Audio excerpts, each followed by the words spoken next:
بسم اللہ الرحمن الرحیم۔ آج میں انشاءاللہ سورہ بقرہ کا 10واں رکوع اس کی انشاءاللہ میں جو تفسیر باقی رہ گئی تھی وہ آپ کے سامنے پیش کروں گا۔ اس رکوع کا لفظی ترجمہ اور گرامر کے لحاظ سے ہم نے اس کو حل کر لیا تھا، اور آیت نمبر 85 یہ آیت نمبر 85 بھی 84 تک ہو چکا ہے۔ 85 نمبر آیت انشاءاللہ آج ہم پڑھیں گے اور اس کی تفسیر بیان ہوگی۔ وَإِذْ أَخَذْنَا مِيثَاقَكُمْ لَا تَسْفِكُونَ دِمَاءَكُمْ، اور اس وقت کو یاد کرو جب ہم نے تم سے مضبوط عہد لیا تھا کہ تم ایک دوسرے کا خون نہیں بہاؤ گے۔ اس آیت کا ایک شان نزول ہے۔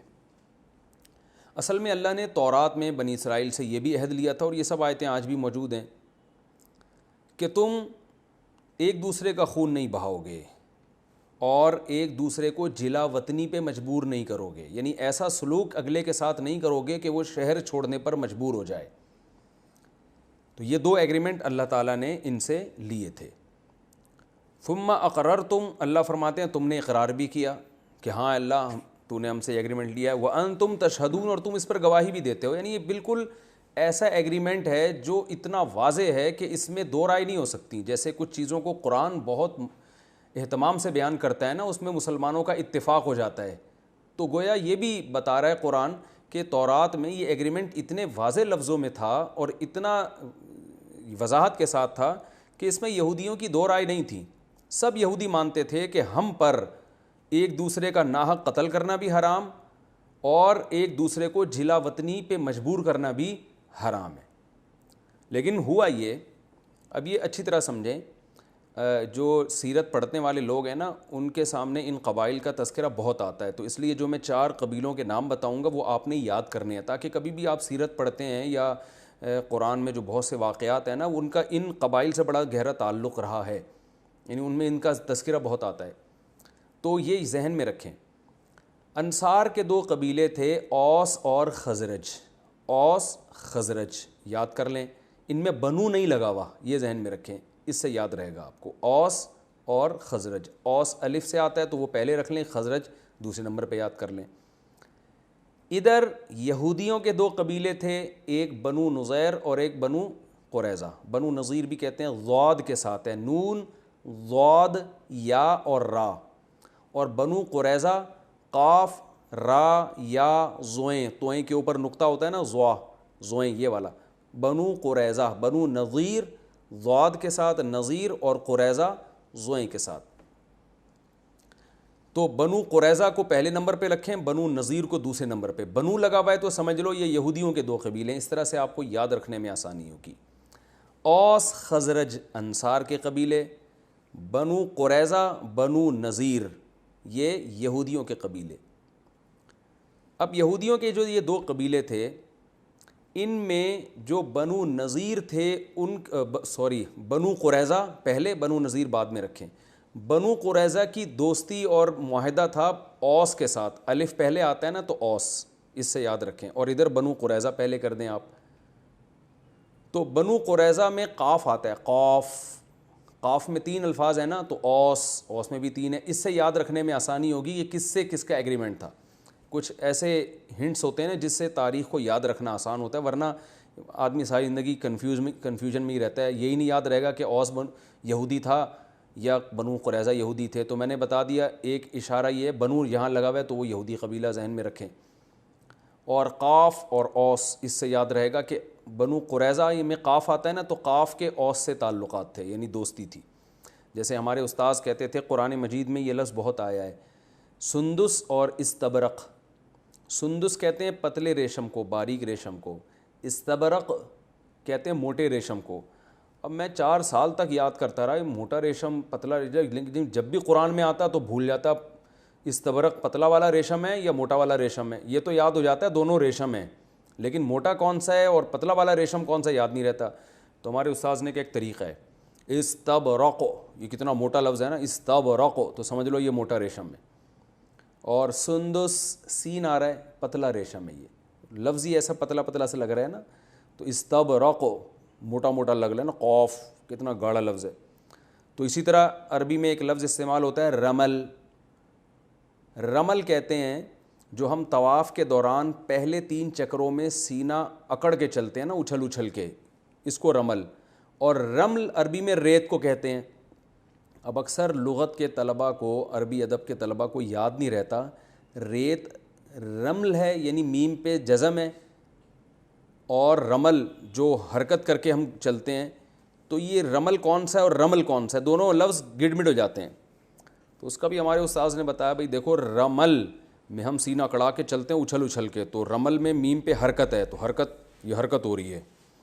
اور رمل میں میم پہ سکون ہے, جزم ہے, سکون, ریت آرام سے پڑی ہوئی ہوتی ہے, زیادہ ہل نہیں رہی ہوتی. تو اس سے اس قسم کے اشاروں سے نا ایک جیسے الفاظ کو یاد کرنا آسان ہو جاتا ہے. تو اسی طرح آپ نے کیا کرنا ہے, اوس یہ تھے بنو قریظہ, قریظہ میں قاف آتا ہے, تو اوس کے تعلقات تھے بنو قریظہ کے ساتھ, اور خزرج اس کے تعلقات تھے بنو نذیر کے ساتھ. اب ظاہر ہے جب بنو قریظہ کو آپ نے اوس سے ملا دیا تو اب وہ اسی کے ساتھ ہی ملے گا. تو ان دونوں کے آپس میں ایگریمنٹ تھے.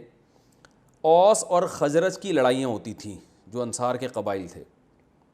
جب اوس اور خزرج کی لڑائی ہوتی تو بنو قریظہ اوس کا ساتھ دیتے, اور اوس جو کہ یہودی بھی نہیں تھے, اہل کتاب بھی نہیں تھے, پھر بھی اوس کا ساتھ دے کے نقصان پہنچاتے اپنی قوم. جو بنو نذیر, وہ تو یہودی تھے نا, بنو نذیر کو نقصان پہنچاتے اور جنگوں میں ان کو قتل کرتے.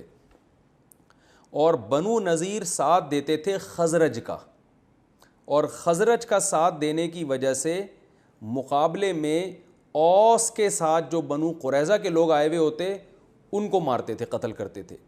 یعنی دوسری قوم کا ساتھ دے رہے ہیں اپنی قوم کے خلاف. تو یہ بڑا جرم ہے, کیونکہ جب آپ دوسری قوم کا ساتھ دیں گے اپنی قوم کے خلاف تو آپ کو اپنی قوم کے لوگوں کو قتل کرنا پڑے گا. یہ بڑا جرم.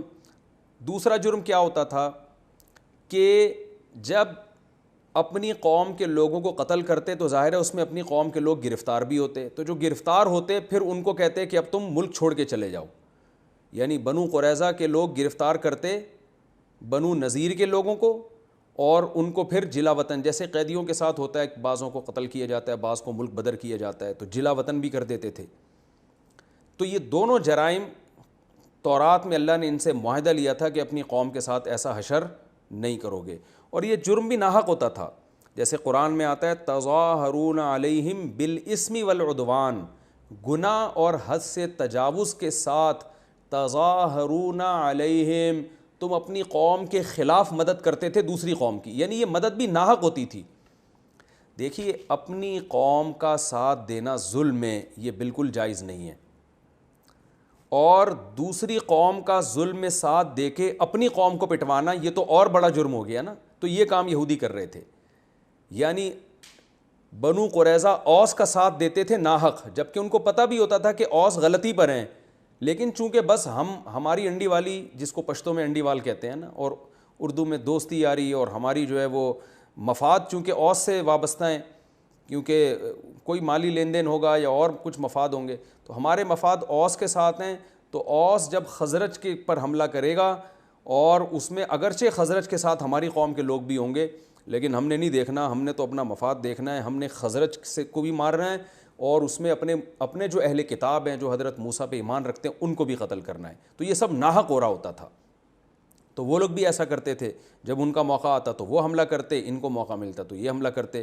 تو کیا مطلب, دوسری قوموں کا دست و بازو بن رہے ہیں اپنی قوم کے خلاف. یعنی ایک تو اپنی قوم کے خلاف کوئی جنگ ہو رہی ہو, کوئی پھڈا ہو رہا ہو تو سمجھ میں بھی آتا ہے, دوسری قوم کی چمچہ گیری میں اتنے آگے بڑھ جانا کہ اس چمچہ گیری میں اپنوں کو مارنا شروع کر دینا. یوں اس جرم کو آپ 2 لفظوں میں یوں بیان کر سکتے ہیں کہ کسی قوم کی چمچہ گیری میں اور کسی قوم سے مالی مفاد میں اتنا آگے نکل جانا کہ یہ بھی نہیں دیکھنا کہ یہ قوم صحیح لڑ بھی رہی ہے, حق پر ہے بھی کہ نہیں ہے, ایک بات. دوسری بات, یہ لڑ بھی ہماری قوم کے خلاف رہی ہے, ہماری قوم کے لوگ بھی اس میں قتل ہو رہے ہیں. تو ان دونوں چیزوں کی پرواہ نہیں, یعنی مفاد پرستی کی یہ انتہا ہے. تو اللہ فرماتے ہیں تم اس انتہا کو تھے. لیکن انگلی کٹا کے شہیدوں میں نام لکھوانے کے لیے کیا کرتے تھے کہ جب قیدی آتے نا ان کے پاس, جیسے بنو قریظہ نے اوس کا ساتھ دیا، جنگ میں بنو نذیر کے لوگ بھی گرفتار ہو کے آ گئے. تو اب یہ کیا کرتے تھے، بعض قیدیوں کو فدیہ دے کے چھڑا دیا کرتے تھے. فدیہ یعنی پیسے ویسے دے کے، کہ یہ چونکہ اہل کتاب ہیں، ہماری قوم کے لوگ ہیں، یعنی یہودی ہیں. قوم سے مراد بنو نذیر بنو قریظہ تھے تو الگ الگ قبیلے، لیکن قوم تو ایک ہی تھی نا. کہ چونکہ یہ ہمارے لوگ ہیں تو تورات میں اللہ نے ہمیں حکم دیا ہے کہ جب قیدی آیا کریں تو فدیہ دے کے ان کو چھڑا دیا کرو. یعنی قیدیوں کو چھڑوانا بہت بڑی عبادت ہے، تو ہم اس عبادت کا فریضہ سر انجام دیں گے اور ہم قیدیوں کو چھڑوانے کی کوشش کریں گے.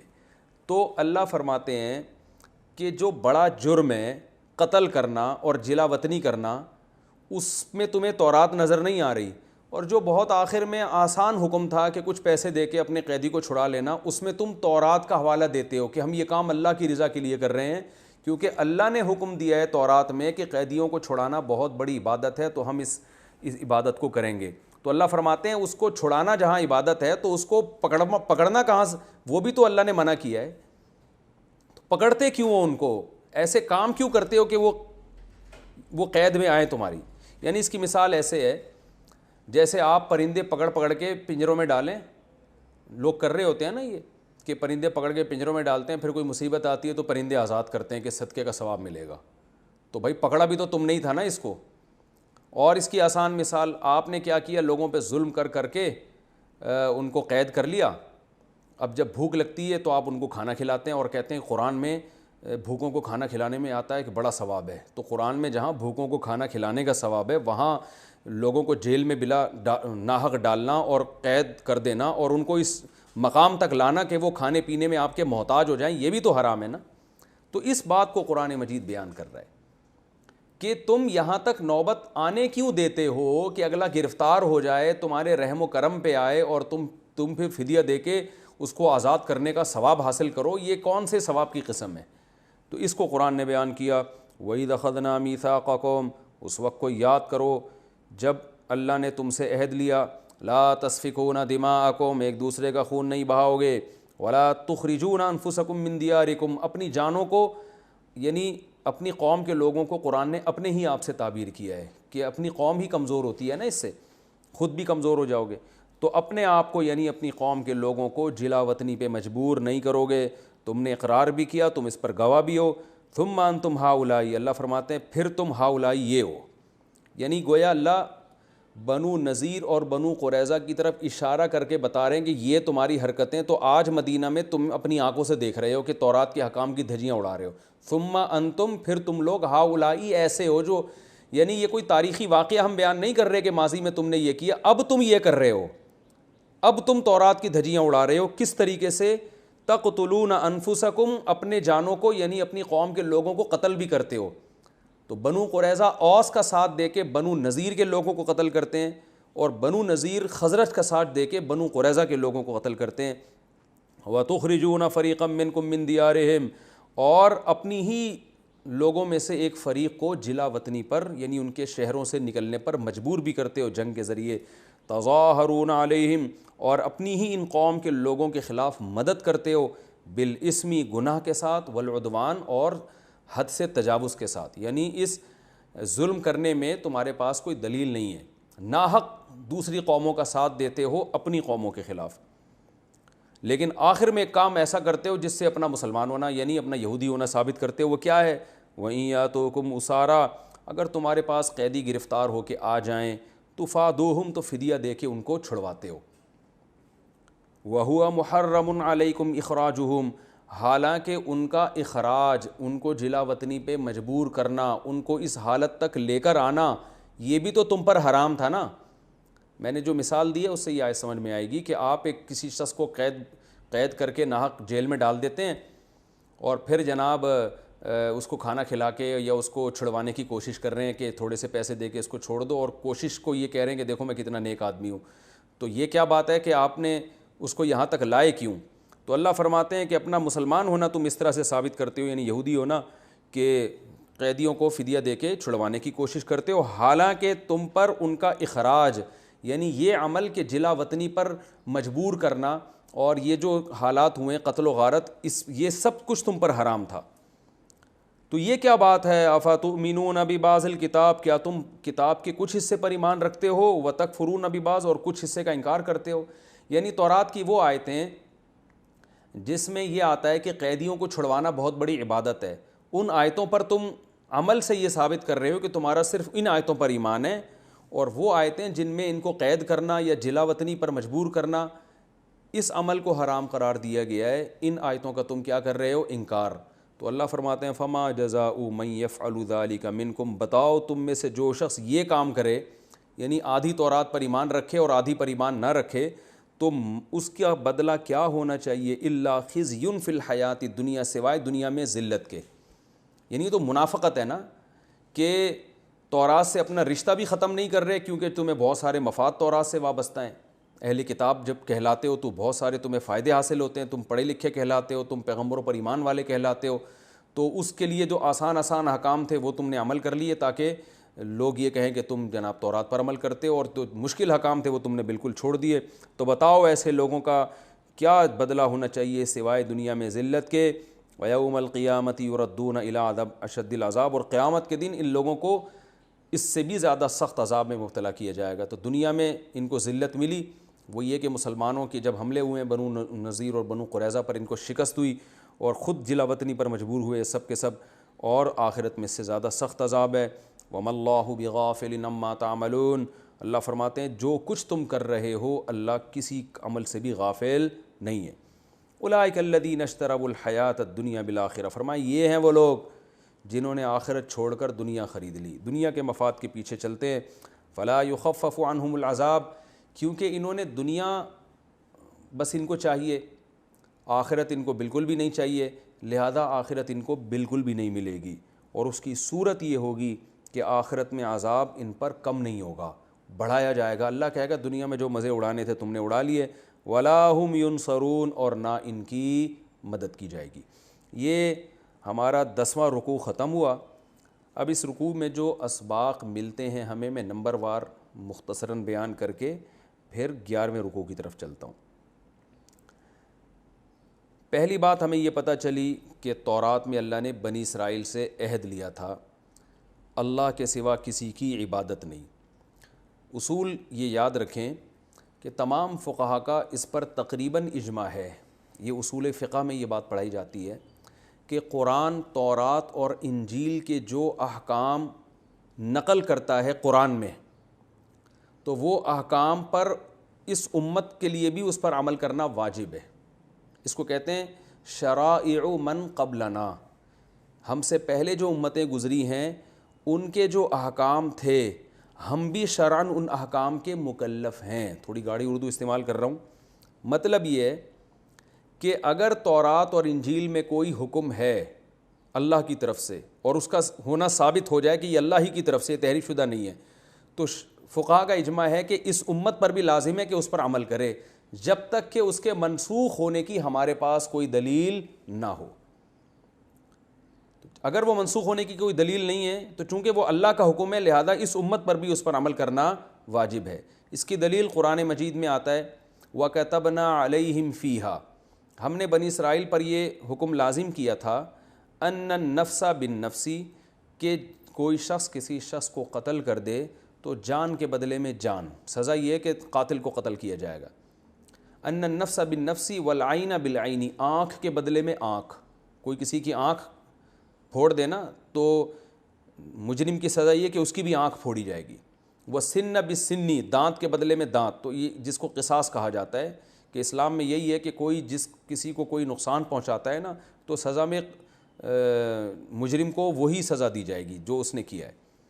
تو یہ تورات اور انجیل کا حکم ہے جو قرآن نے بیان کیا ہے کہ ہم نے بنی اسرائیل کو یہ حکم دیا تھا. آگے قرآن میں یہ نہیں ہے کہ یہی حکم ہم مسلمانوں کو بھی دے رہے ہیں، لیکن پوری امت کے فقہا کا اجماع ہے کہ مسلمانوں کا بھی یہی حکم ہے، کیونکہ اللہ نے تورات اور انجیل کا حکم قرآن میں بیان کیا اور پھر اس پہ رد نہیں کیا کہ اب اس امت مسلمہ کو یہ حکم نہیں دیا جا رہا بلکہ یہ چینج کیا جا رہا ہے، کہیں بھی نہیں ہے.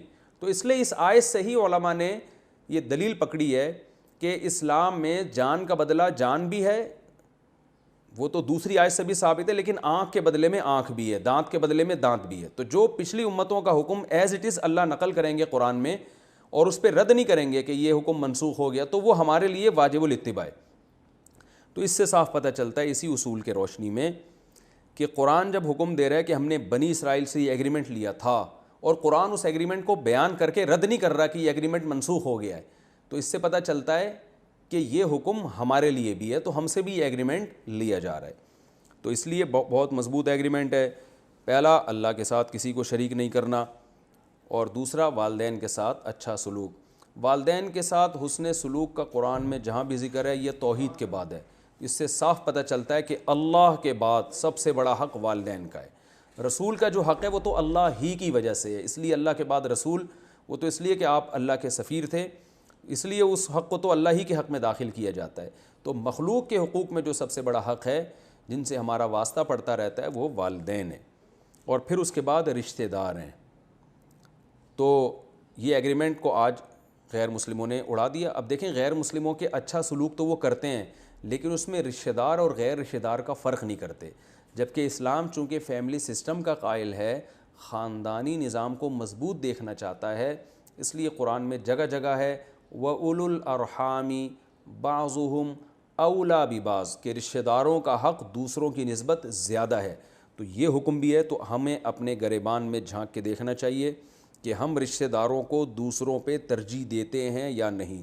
اور رشتہ داروں سے اچھے سلوک کا حکم قرابت کی وجہ سے ہے, تو جو جتنا قریبی ہوگا اس کا حق اتنا ہی زیادہ ہوگا.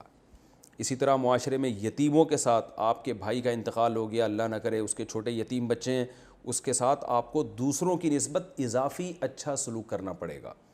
اور مسکینوں کے ساتھ, غریبوں کے ساتھ دوسروں کی نسبت زیادہ خیال کرنا پڑے گا. آپ کے ریلیٹیوز میں دولت مند بھی ہیں, غریب بھی ہیں, تو غریبوں کی ضرورت کا آپ کو دوسروں کی نسبت زیادہ خیال کرنا پڑے گا. یہ سب احکامات ہیں جو تمام شریعتوں میں اللہ نے دی ہیں.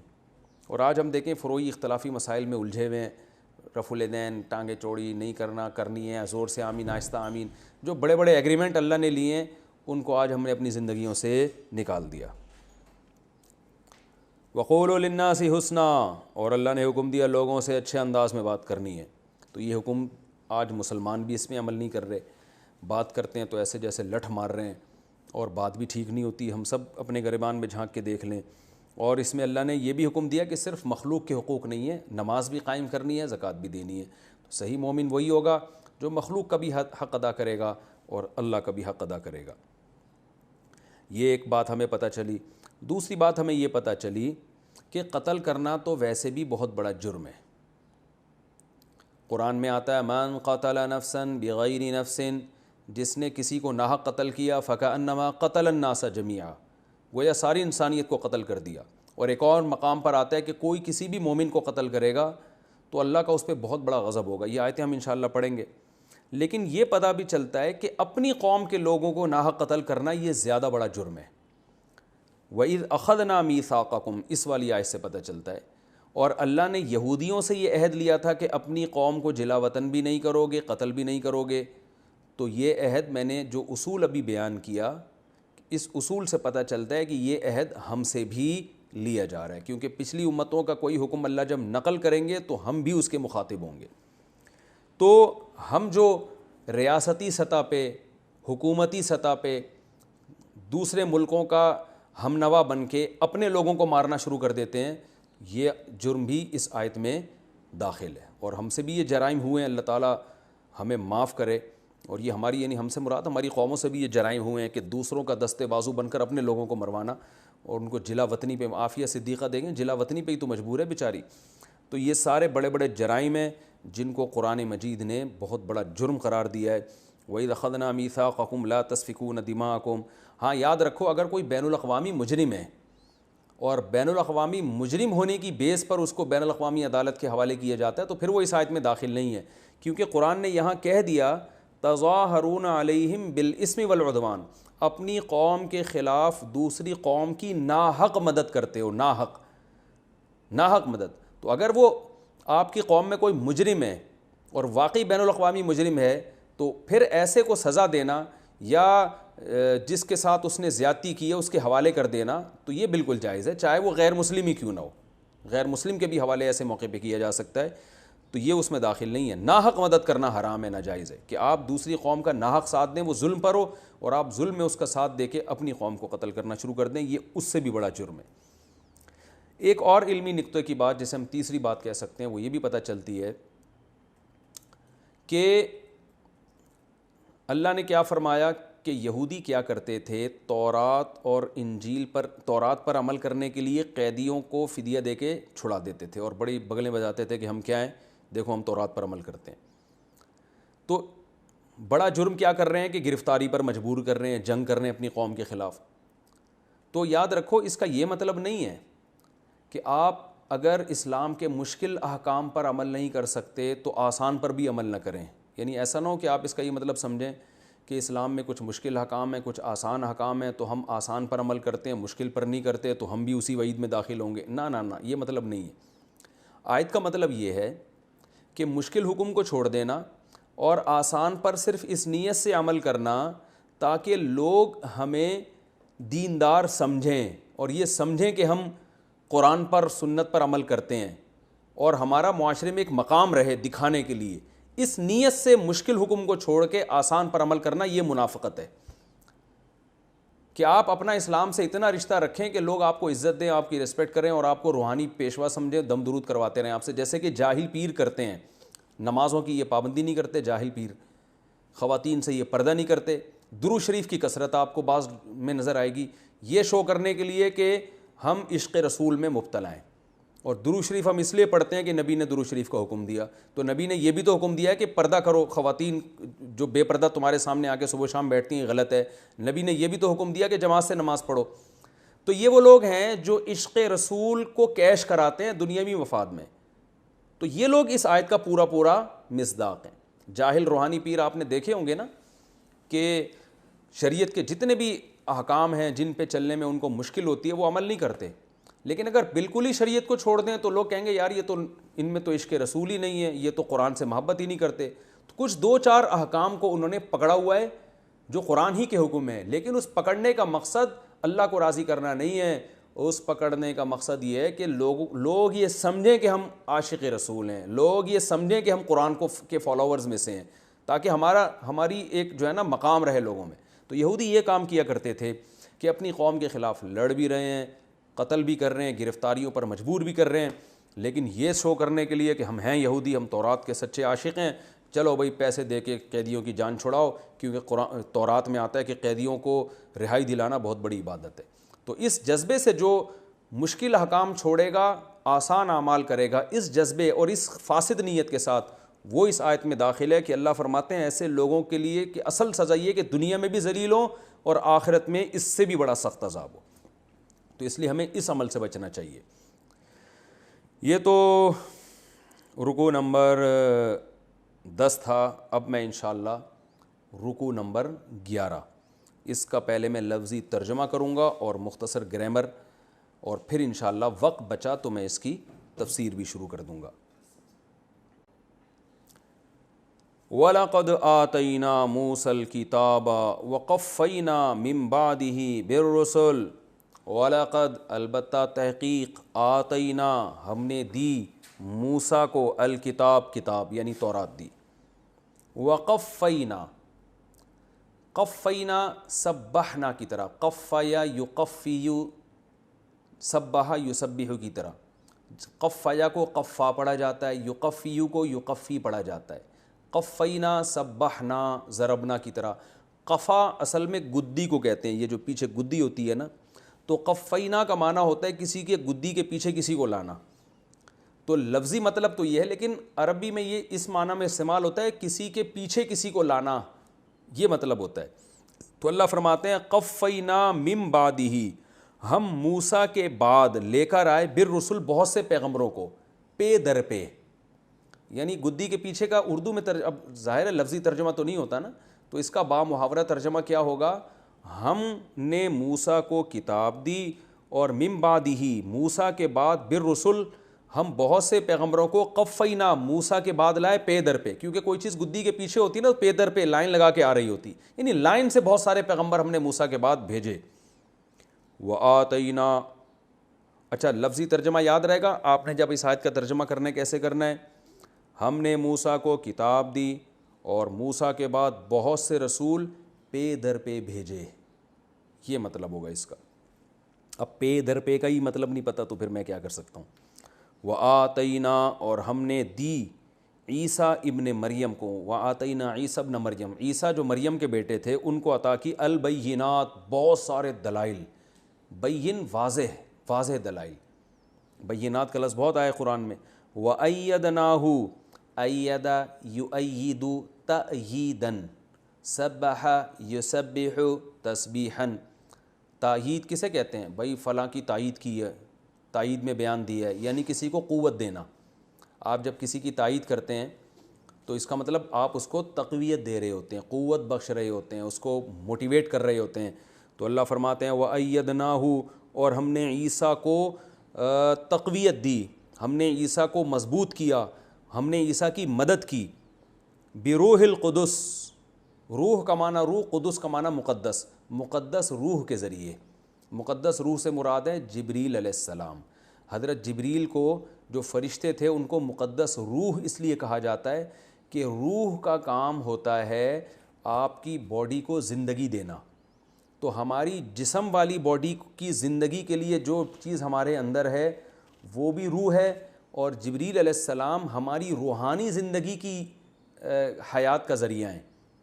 دیکھیں ہماری جسمانی زندگی کی حیات کا ذریعہ جو چیز ہے وہ بھی روح ہے, اور ہماری روحانی زندگی کی حیات کا ذریعہ جبریل ہیں, کیونکہ جبریل پیغمبروں کو وحی لے کر آتے تھے پیغمبروں کے پاس, اور وحی کے ذریعے ہمیں روحانی زندگی ملتی ہے. تو اس لیے جبریل علیہ السلام کا لقب ہی روح ہے, اور مقدس روح اس لیے کہ وہ زندگی بھی اچھی زندگی ملتی ہے, پاکیزہ تعلیمات لے کر آتے ہیں. روح کی بھی دو قسمیں نا, خبیث روح اور اچھی روح. تو اچھی روح ہماری باڈی میں پیدا ہوتی ہے, اس کو تقویت ملتی ہے تو جبریل کی تعلیمات کی وجہ سے. اس لیے ان کو روح القدس کہا گیا ہے. روح امین بھی کہا گیا ہے کہ امانت والی روح, کیونکہ وہ اللہ کے پیغام میں خیانت نہیں کرتے تھے. آفا کلما, آ کا معنی کیا, فا کا معنی تو, کلما کا معنی جب بھی. آفا کلما تو کیا جب بھی, جاءکم آئے گا تمہارے پاس, رسول کوئی ایسا رسول. رسول میں تنوین ہے نا, رسول لام دو پیش لن, تو یہ جو تنوین جب بھی آتی ہے نا, میں نے بتایا اس کا ترجمہ ہوتا ہے کوئی یا کسی یا ایک, اس طرح سے ہوتا ہے. آفا کلما جاءکم رسول تو کیا جب بھی تمہارے پاس کوئی رسول آئے گا, بی ما موصولہ ہے, ان چیزوں کے ساتھ, لا تہوا انفسکم جن چیزوں کو تمہارے نفس قبول نہیں کرتے. ہوا اصل میں خواہش کو کہتے ہیں. حرص و ہوا کا لفظ آپ نے اردو میں سنا ہوگا, ہوا. تو ہویہ یہوا, سمیع یسمعو کی طرح, ہویہ یہویو, اس کا معنی ہوتا ہے کسی چیز کی طرف طبیعت کا مائل ہونا. ہوا عربی میں عشق کو بھی کہتے ہیں, عشق. تو ہویہ یہوا طبیعت کا کیا ہونا, مائل ہونا. اور یہ تہوا تے اس لیے لگا ہے کہ مؤنث کا صیغہ ہے, جیسے ہے نا یضربو, یضربانی, یضربونا, تضربو مارتی ہے یا مارے گی وہ ایک عورت. تو نفس کی جمع انفس آتی ہے, اور نفس کا لفظ چونکہ مؤنث ہے اس لیے یہویو کے بجائے تہویو استعمال ہو رہا ہے, اور تہویو کو پڑھا جاتا ہے تہوا. اب ترجمہ کرتے ہیں دوبارہ. آفا کلما تو کیا جب بھی, جاءکم رسول کوئی رسول آئے گا تمہارے پاس, بیما ان چیزوں کے ساتھ, چیزوں سے مراد تعلیمات ہے, ان تعلیمات کے ساتھ, لا تہوا انفسکم جن کو تمہارے نفس پسند نہیں کرتے. ایسے احکامات آ گئے جن کو تمہارے نفس پسند نہیں کر رہے, مشکل احکام. استکبرتم, استکبرتم اصل میں تھا استکبرتم, آ کا مطلب کیا, استکبرتم استخرجتم کی طرح, استخرج یستخرجو, استکبر یستکبرو, تو ضربتم کی طرح ہے استکبرتم. تو کیا تم تکبر کرو گے, یعنی آ جو ہے نا کیا, یہ حذف کر دیا.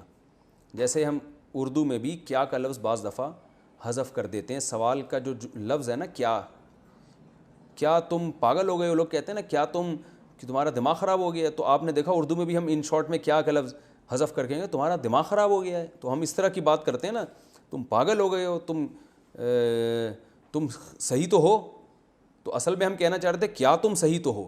تو یہاں بھی ایسا ہے استکبرتم, کیا تم تکبر کرو گے، یہ مطلب ہے۔ اب دوبارہ آیت کا ترجمہ کرتا ہوں آسان۔ افکلما، تو کیا جب بھی تمہارے پاس کوئی رسول آئے گا ایسی تعلیمات کے ساتھ، ایسے احکامات کے ساتھ جو تمہارے دل قبول نہیں کرتے، تمہیں اچھے نہیں لگتے وہ احکام، تم تکبر کرو گے، یعنی ہمیشہ یہی کام رہ گیا تمہارا۔ تکبر کا مطلب کبر کہ ہم نہیں عمل کریں گے اس پر، ہمیں نہیں سمجھ میں آ رہا یہ۔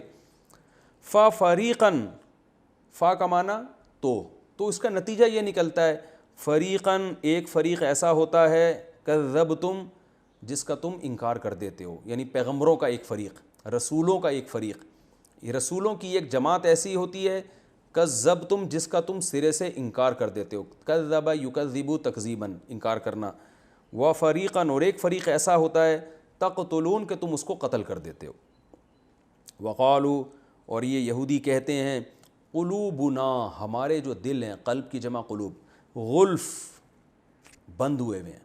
غلف غلاف کی جمع ہے، غلاف سے نکلا ہے، غلاف کورڈ ہوتی ہے نا کوئی چیز، کور کو غلاف کہتے ہیں، تو غلف کا مطلب کورڈ، وہ چیز جو پیک ہو، یعنی ہمارے دل پیک ہو چکے ہیں، ہم یہودیت پر اتنے مضبوط ہیں کہ اب ہمیں دنیا کی کوئی طاقت ہمارے مذہب سے ہٹا نہیں سکتی، یعنی اس سے اب ہمیں بحث ہی نہیں ہے کہ حق کیا ہے باطل کیا ہے، بلکہ ہمارے دل اب کیا ہو چکے ہیں، وہ گویا سیل پیک ہو چکے ہیں، اور اب بس یہ کچھ بھی نصیحت ہوگی ہم یہ یہودی ہیں اور جو ہمارے عقیدے ہیں بس وہی رہیں گے، ہمارا دل اب چینج نہیں ہوگا، یہ مطلب ہے۔ قلوبنا غلف، فخر سے کہتے تھے ہمارے دل کیا ہو گئے ہیں، وہ گویا پیک ہو چکے ہیں۔ بل لعنہم اللہ، اللہ فرماتے ہیں نا پیک نہیں ہوئے، بل حقیقت یہ ہے لعنہم اللہ، اللہ نے لعنت کی ہے ان کے اوپر، بکفرہم، ان کے کفر کی وجہ سے۔ ففریقاً فقلیلا ما، قلیلا ما یہ پورا ایک ہی لفظ ہے، قلیلا کا معنی بہت تھوڑے، ما کا معنی بہت تھوڑے، قلیلا ما بہت تھوڑے لوگ ہیں، بہت تھوڑا ہے، یؤمنون جو یہ ایمان لاتے ہیں، یعنی یہ بہت تھوڑا ایمان لاتے ہیں، جیسا ایمان لانے کا اللہ نے حکم دیا اب یہ ویسا ایمان نہیں لاتے۔ تو اس کی وجہ یہ نہیں کہ دین پر مضبوطی سے قائم ہو کر ان کے دل جو ہے نا پیک ہو چکے ہیں، بلکہ اصل وجہ ہے اللہ نے ان پر لعنت کر دی ہے، تو وہ پھر ہم تفسیر میں انشاءاللہ اس کی وضاحت کروں گا میں۔ ولما، اور جب جاءہم کتاب، آئی ان کے پاس کتاب، من عند اللہ، اللہ کے پاس سے، مصدق، جو تصدیق کرتی ہے، جو سچا بتاتی ہے، لما، اس کتاب کو بھی، معہم جو ان کے پاس ہے، یعنی تورات کی بھی تصدیق کرتی ہے، وکانو، اور یہ تھے، من قبل، اس سے پہلے، یستفتحون علی الذین کفروا، استفتاح کے دو مطلب آتے ہیں، ایک ہے بیان کرنا، استفتاح کھول دینا کسی چیز کو، تو اس لحاظ سے اس کا ترجمہ ہوگا کہ اس قرآن کے آنے سے پہلے یہ لوگ کھول کھول کر بیان کرتے تھے علی الذین کفروا، کافروں پر یعنی مشرکین پر، کھول کھول کے بیان کرتے تھے کہ کتاب آنے والی ہے، رسول آنے والا ہے جس کی یہ علامتیں ہیں۔ اور دوسرا مطلب یستفتحون ہے فتح طلب کرنا، مدد طلب کرنا، فتح استفتینتا طلب کے لیے بھی آتا ہے نا، یعنی یہ کافروں پر جو مشرک ہیں ان پر مدد طلب کرتے تھے کہ ایک پیغمبر آنے والا ہے اور ایک اللہ کی کتاب آنے والی ہے، ہم اس پیغمبر کا ساتھ دے کے تم پہ غالب آ جائیں گے، یعنی ان کے خلاف مدد طلب کرتے تھے کہ ایک کتاب اور پیغمبر آئے گا تو ہماری مدد ہوگی اور ہم اس پر ایمان لائیں گے اور دنیا پہ غالب آ جائیں گے۔ تو پہلے یہ حال تھا، لیکن جب آئی یہ کتاب تو کیا ہوا، فلما جاءہم، پس جب آ گئی ان کے پاس، ماں وہ کتاب، عرفو جس کو انہوں نے پہچان لیا، عرفہ معنی پہچاننا، تو جب پہچان بھی لیا، کفروا بھی انکار کر دیا، فلعنت اللہ، پس لعنت ہے اللہ کی، علی الکافرین، ایسے کافروں پر۔ ال کا معنی خاص، الکتاب جیسے خاص کتاب نا، تو ال جیسے الف نام نہ ہوتا تو ہم کہتے کوئی بھی کافر، تو ال سے مراد مخصوص، یعنی یہ لوگ جو اس قسم کے جو کافر ہیں کہ پہلے انتظار کر رہے تھے قرآن کا اور نبی صلی اللہ علیہ وسلم کا، اور غیر مسلموں کو بتاتے تھے کہ نبی آنے والا ہے، جب آ گیا تو وہ دوسرے غیر مسلم ایمان لا رہے ہیں اور یہ سب سے بڑے کافر بنے ہوئے ہیں، تو اللہ فرماتے ہیں ایسے کافروں پر اللہ کی لعنت۔ تو یہ تو لفظی ترجمہ ابھی باقی ہے اس رکوع کا، ہمارا وقت پورا ہو گیا ہے، اگلے ایپیسوڈ میں انشاءاللہ اس رکوع کا باقی ترجمہ اور مختصر گرامر، پھر اس کے بعد انشاءاللہ اس کی تفسیر بیان ہوگی۔ وما علینا الا البلاغ۔